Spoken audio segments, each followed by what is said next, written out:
The wolves of the winter woods. The Alpha King looked at her across the expanse of the great stone hall, his eyes as cold as the northern glaciers, and delivered the 4 words that severed her life from the pack forever. You are cast out. He did not ask if she had anywhere to go. He did not care. He had already chosen another path, another future. And there was absolutely no room in his kingdom for a bonded mate he no longer desired. She did not beg, she did not weep before him or the gathered elders. She simply turned on her heel, the heavy iron doors of the hall groaning as she pushed through them, and disappeared into the ancient, unforgiving forest beyond the pack's borders. What the Alpha King did not know, what he had not bothered to scent beneath the heavy smoke of the torches, was that she was with child. She carried his blood, his heirs, into the freezing wilderness. That was 9 agonizing, transformative years ago. Now 2 children stand at the very edge of that same ancient forest, their golden eyes locked on the heavily guarded gates of the pack that discarded their mother. They are not small, frightened pups. They are not soft, pampered heirs raised on velvet cushions. They are lethal, silent predators built from brutally hard years, scarce meals, and impossibly hard choices. And they carry something in their sharp, striking faces that every single elder, every warrior, and every wolf in the pack will recognize the absolute moment they see it. They carry their father's face, and they have come to collect the debts owed to their mother. The elders of the Obsidian Crest had called it mercy. The Alpha King shows mercy. He does not take your life. He removes you from the pack. You will survive in the wild. That is his ultimate gift to you. She had stood dead center in the hall, torches burning violently on either side of her, while 40 pairs of glowing eyes watched her face, waiting for a display of weakness. She had looked straight past the elder to Kaelen, the man who held her heart, her bond, and her soul. But Kaelen was not looking at her. He was staring at the floor. That averted gaze was the final crushing blow. She had turned and walked out into the season of frost. The ground had been brutally hard beneath her bare feet, and the skeletal trees offered no shelter. Freya walked for 2 solid days without stopping, moving mechanically, following the icy river north. Simply because north was the only direction she had never been sent on a hunt. North meant away. On the 3rd night, she finally collapsed at the riverbank. Shivering uncontrollably, she pressed her freezing, dirt-stained hands against her lower stomach, feeling the small, terrifying truth she had been carrying for 5 weeks. She had not told Kaelen about the pups. She had meant to. She had stood outside his doors 3 mornings, the joyous words bubbling in her throat, ready to be spoken. But each morning, an instinct, something far deeper and darker than fear, had stopped her. One of Kaelen's warriors, Malachor, had sworn that Freya had secretly visited a rival pack. Malachor claimed he had seen her with his own eyes, and he presented 2 other witnesses who corroborated his lie. It is a lie. Ask me anything. Interrogate me under the truth seers. I have absolutely nothing to hide. The council has heard the witnesses. The matter is settled. She had understood everything in that single horrific moment. Kaelen had wanted a reason to be rid of her. By the river, under the vast, uncaring canopy of stars, Freya built a meager fire. She sat beside the flickering flames and forced herself to stop crying. Grief was a physical weight, and she was already carrying the weight of the lives inside her. I will survive. I will build an empire of my own. And I will never place my life in the hands of a man who cannot even look at me while destroying it. Freya pushed north for another agonizing week until she discovered a hidden valley. It was a forgotten slice of the world, boasting a clear stream and crumbling ruins. She spent the entirety of the brutal frost season rebuilding that shelter, hauling heavy stones. When the spring thaw finally broke, she had 4 solid walls and a functioning fire pit. She learned to set intricate snares, catch silver fish from the freezing stream with her bare hands.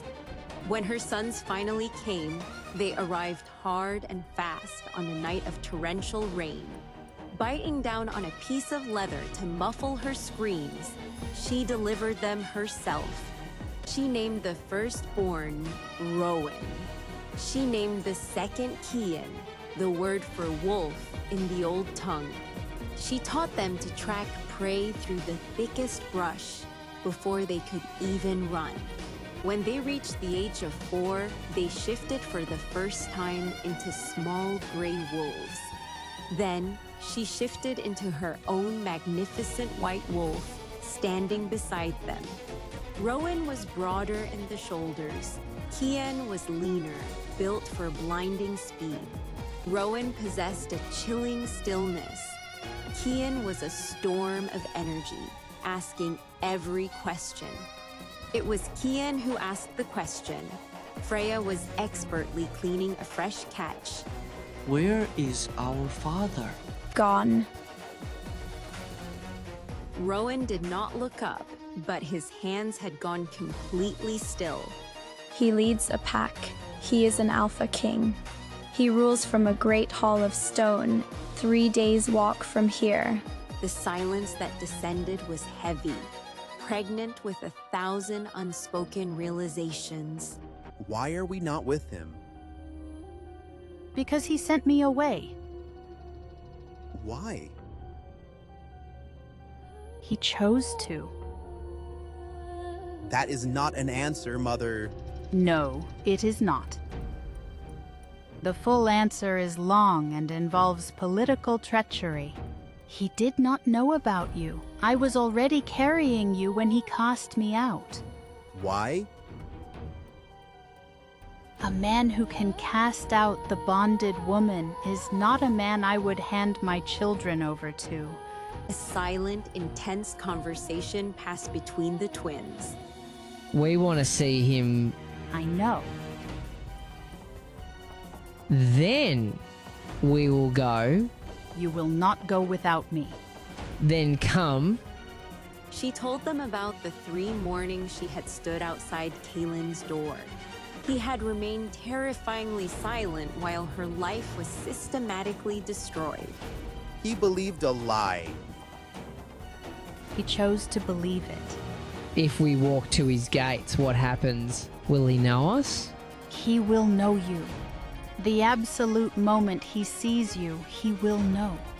We leave before first light tomorrow, but hear me clearly. You will not shift into your wolves unless I explicitly command it. Yes. Freya sat alone by the glowing embers, thinking about Kaelen's face. The face of the man who used to hold her in the dark. She fiercely pushed the memory away. Nostalgic weakness had no place here.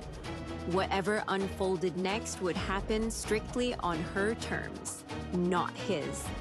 The ancient forest separating their hidden valley from the Obsidian Crest borders was dense and treacherous. The towering pine trees were packed tightly, and paths bore the musky marks of massive predators. Freya took the lead, her sharp eyes reading every snapped twig and crushed leaf. Rowan moved silently directly behind her, his footsteps falling perfectly into hers without instruction. Kian kept pace on her left, guarding their flank against the open expanse and the high mountain ridge. She hadn't walked this path in 9 years, but her muscle memory was flawless. The pack had strictly forbidden logging here, believing the roots held the sacred spirits of the original wolves. Freya slowed her pace as they entered the sacred grove. The boys fell completely silent. How many warriors guard the border? When I was exiled, there were 4 at the eastern post and 2 at the northern path. We are heading for the northern path. Why the smaller post? Because the older warriors at the eastern post might recognize her face. They may have changed their guard rotations. We move carefully either way. As the sun began its descent, bleeding orange and purple, the northern post materialized. Atop each stake rested the bleached skull of a giant dire wolf, the mark of a lethal border. Between the grim markers stood a single warrior. He was young, entirely unfamiliar to Freya. Stay here. No. We go with you. Freya turned, fixing him with a stare that brooked no rebellion. The agreement was that you follow my lead. This is me leading. You will stay hidden. Rowan held her intense gaze before finally taking a reluctant step backward. Freya walked out of the tree line alone. The young warrior spotted her. This path is strictly closed to outsiders. I am not an outsider. I am Freya, former bonded mate of Alpha King Kaelen. The young warrior stared at her, trying to deduce if she was dangerous, mad, or both. Freya, that name is known to me, a traitor's name. I carry no drawn weapon. I ask only for entry and a formal hearing before the elders. The Alpha King banished you. It is an ancient law. Any banished wolf who returns cannot be struck down without a hearing. Wait. A second warrior emerged from the shadows. He was older with a wicked, jagged scar. Thorn. Thorn stopped dead in his tracks. He stared at her as if a ghost had materialized. You came back.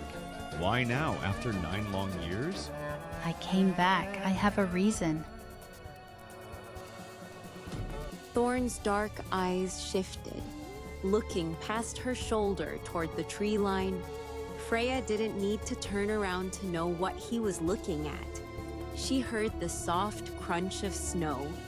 The boys had not stayed put. They had crept up right behind her. Thorn's gaze locked onto Rowan, then darted to Kian, then snapped back to Rowan. The battle-hardened warrior's face went completely still. The young guard beside him had also frozen, his jaw slack. "Whose sons are these?" the young warrior stammered. "You know exactly whose sons they are. Just look at them," Thorn whispered. Freya turned to glare at the twins. "I told you to wait." Rowan met her angry stare without an ounce of apology. "You were taking too long." Freya faced Thorn again, her posture radiating command. "I asked for entry and a hearing by old law." Thorn stood in absolute silence, swallowed hard, and stepped aside. "Come," he said gruffly. They followed the scarred warrior past the border stakes and deep into the pack's sprawling territory. The path was long, and Thorn walked ahead without a word. The younger warrior trailed closely behind them. Eventually, the great settlement appeared. First came the thick scent of wood smoke and the roar of hundreds of lives. Then came the smell of roasting venison. The buildings sprawled from the colossal great hall like massive roots. As they walked through the bustling thoroughfares, people began to stop. It didn't happen all at once. First, an older woman tending a communal cooking fire dropped her ladle, her eyes wide. Then, two sparring warriors at the edge of the training grounds lowered their weapons. One by one, the settlement ground to a halt. Some stared at Freya, whispering the word traitor. But the vast majority were staring, completely mesmerized at the two boys. Kian moved slightly closer to Freya's side. It wasn't fear. She could scent his adrenaline. He was simply absorbing the environment, his golden eyes scanning every face and escape route. Rowan, however, walked like a conquering prince. He strode forward as if the very ground belonged to him, waiting for the world to catch up. Thorn led them toward the outer hall. He shoved the heavy oak door open and motioned for them to enter. "Wait in here. I will send urgent word to the council," Thorn said. "And to Kaelen," Freya added sharply. Thorn frowned. "The Alpha King will be informed when the council deems it appropriate." "The Alpha King will be told right now," Freya countered, "or I will walk back out with my sons." The council can wonder what incredible power they chose to send away. A muscle feathered in Thorn's jaw. "You have not changed," he muttered.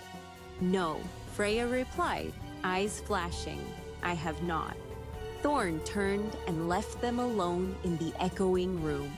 Freya sat on the long, polished wooden bench inside the hall. Rowan immediately took up a defensive position. Kian sat beside his mother. "What actually happens in a council hearing?" Kian asked, his leg bouncing with excess energy. "They ask pointed questions. You answer them truthfully." "What kind of questions?" "They will ask who you are. They will ask who your father is. They will want to hear the claim from your mouths, not just mine. And then, we see what kind of men sit on that council." Kian frowned, processing the politics. "What if they try to take us from you?" "They will not. But if they try?" Freya turned to her son, her amber eyes burning with a fierce, protective fire. "Then I will gladly remind them that I walk through their borders openly under old law. And any council that attempts to separate a mother from her pups will have the bloody story of their slaughter told. At every pack fire from here to the eastern mountains for the next 100 years.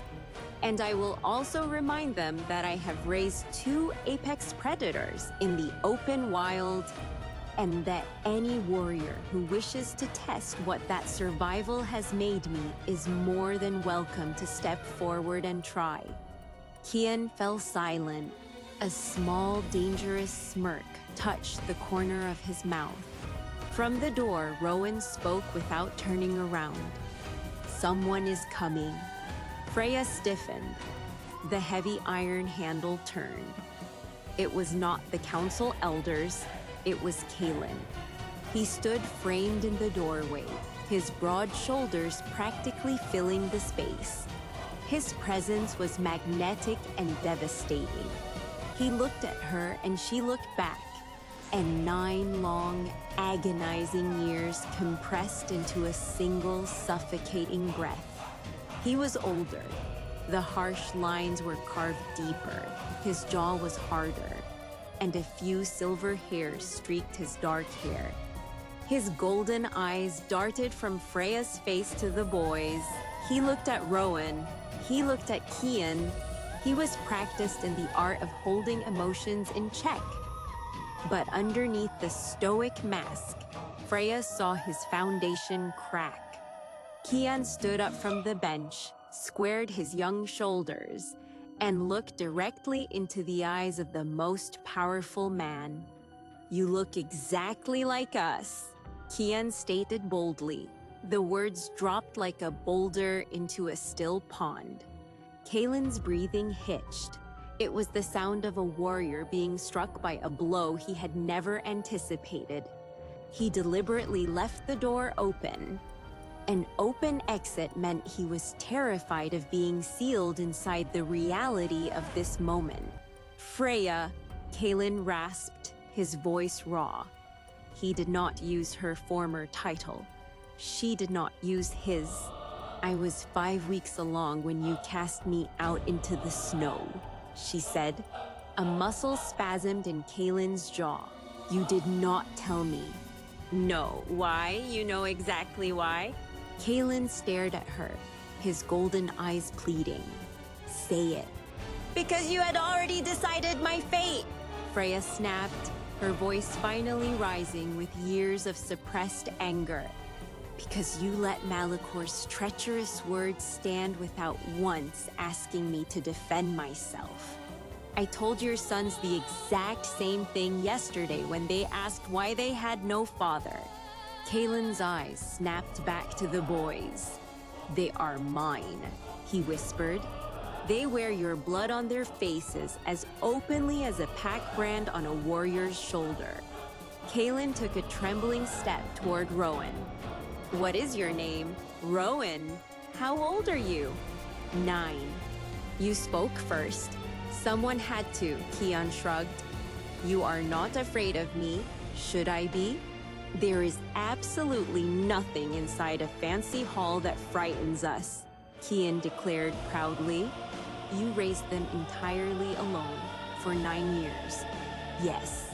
Kaelen finally lifted his head, his eyes shining with unshed tears. Malikor confessed 3 years after you were exiled. Malikor was dying and confessed everything. The treason was a fabrication. 3 years, she whispered. You knew the truth for 6 years, and you never came for me. I was raising your sons in a freezing stone shelter I rebuilt with my bare, bleeding hands. Did you punish the man who lied? Rowan asked. Malikor died of his sickness before an execution. So the man who destroyed my mother's life died peacefully. I want to know if you think that is an equal trade. No, it is not equal. It will never be equal, Kaelen admitted, bowing his head. I did not come back here to rebuild the ruins of what was between us. I came because my sons have a birthright to stand on this ground. That is all. And what do you want for yourself? Kaelen pleaded. Nothing from you. Freya said, her voice firm and unyielding. I built my own life. It is small, it is incredibly hard, and it has no grand castle walls or followers who only seek favor. But it is mine. It owes you nothing, and neither do I. Before Kaelen could respond, the door swung open. Thorn stood in the frame. The full council has gathered in the Great Hall. Kaelen looked at Freya, emotion clear in his eyes. I will stand with you at the official hearing. I do not need you to stand with me. I know, but I am telling you, I will do it anyway. The Great Hall was filled with quiet murmurs as Freya and her sons walked. The Council of 7 Elders sat at a long, curved oak table. Silas leading the meeting, his eyes still held sharp, thoughtful wisdom. As Kaelen took his place, Silas's expression changed completely. Realizing the serious mistake made 9 years ago had now returned. Freya! Elder Silas, I am here by ancient pack law. I request my official hearing. Silas looked down at the polished table, filled with shame. There will be no need for a hearing. Freya curled her hands gently, ready to defend her truth. The banishment ruling was completely unjust. Official council records now hold Malikor's final truthful confession. The judgment against you was based on harmful, false testimony. He paused, looking troubled. You were never truly cast out, Freya. You were driven from your home by dishonest deception.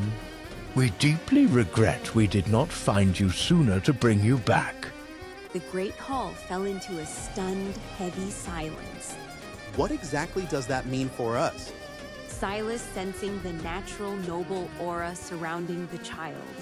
It means you are true pack kin, both of you. This territory is yours by birthright and lawful right. You never need to earn your place back. Thorn led them to a simple, quiet stone guest house. After the boys fell asleep, Kian sprawled, Rowan sleeping calmly. Freya sat alone by the fireplace. The council had spoken kind words, but written words could never erase 9 long years of cold, lonely nights. A soft knock came at the door just before dawn. She found Kaelen standing alone in the snow without his cloak. You didn't rest. Neither did you. Kaelen looked at his sons, a deep sadness settling over him. I want them to stay here, within the pack where they belong. They belong wherever I am. Then stay here with them. I am asking you to come back. Freya let out a quiet, bitter breath. You ask me to ignore that you let others call me an outsider. No, I ask you to stay because your sons deserve protection, and because I have carried the regret of my mistakes. Trying to make amends is not the same as fixing what was broken. If you still wish to leave, I will not stand in your path. The boys will decide. If they wish to stay, I stay. There is something else you need to know. Malachor is gone and the opposing clan has scattered apart. The council hearing the next morning was swift and brutal. Vayne confessed to everything, explicitly detailing the rival clan's plot to assassinate the twins. He also admitted that his mate, Celine, had known about the treason for years and had actively helped him cover his tracks. Celine was brought before the elders. She did not beg or weep. She stared at Freya with defiant hatred. I was afraid of what you were, Celine screamed, addressing Freya directly. I was afraid of how much power you held over the Alpha. I knew if you stayed, you would change the pack traditions. Change would have cost you nothing, Freya replied, her voice ringing with the absolute authority of a true queen. But your fear has just cost you everything. Vayne and Celine were stripped of their rank and exiled. They were given 3 days to gather their belongings and leave the territory forever. It was a far kinder punishment than Freya had received, but it was justice out in the open, recorded, and final. As Freya stood outside the Great Hall that afternoon, inhaling the crisp air, Rowan appeared quietly at her side. It is done. Yes. This place is not so bad. The warrior elders want to test us tomorrow. They want to see our combat skills. Rowan told them to bring their absolute best warriors because we didn't want to waste our morning on easy work. What did you tell them? Freya sighed, though a small smile touched her lips. The power shift had begun. Kaelen stepped out of the hall and approached his family. He looked at Rowan and Kian with a mixture of overwhelming pride and deep, agonizing regret. I will train with you tomorrow. We will test with the elders first, then you can watch. Rowan stepped closer to Kaelen, his golden eyes piercing the Alpha King. You should know that I do not give my trust simply because we share blood. I give it because it is earned. I know, Kaelen said, dropping to one knee to be at eye level with his son. I am not asking for it today. I am asking for the chance to earn it every day for the rest of my life. Rowan held the king's gaze for a long time, nodded once, and walked away toward the training grounds. Kian quickly chased after him. Freya and Kaelen were left alone in the fading light. The settlement bustled around them, alive with the energy of a pack healing its deepest wounds. Where do we stand, Freya? We stand here with our sons. And between us? Freya looked at the man who had broken her, and the man who was desperately trying to put the pieces back together. I don't know yet. I am honest enough to admit that a small part of me has not closed the door on you. But I am smart enough to tell you that I will not walk through that door again until I absolutely trust the ground on the other side. Then I will wait. Do not wait. Live. Be a true father. Be a just king. Do what is right. If something beautiful grows between us again, it will grow from watching you be the man you were always meant to be. You are so much harder than you were. Yes, the world made me this way. I know. And I will spend my life trying to soften the edges I created. Freya turned toward the training grounds, where her fierce, beautiful sons were already running drills in the dirt. She had walked into the wilderness with nothing but a broken heart, and she had returned with an empire. The past was ashes, but the future, wild, unwritten, and fiercely her own, had finally begun.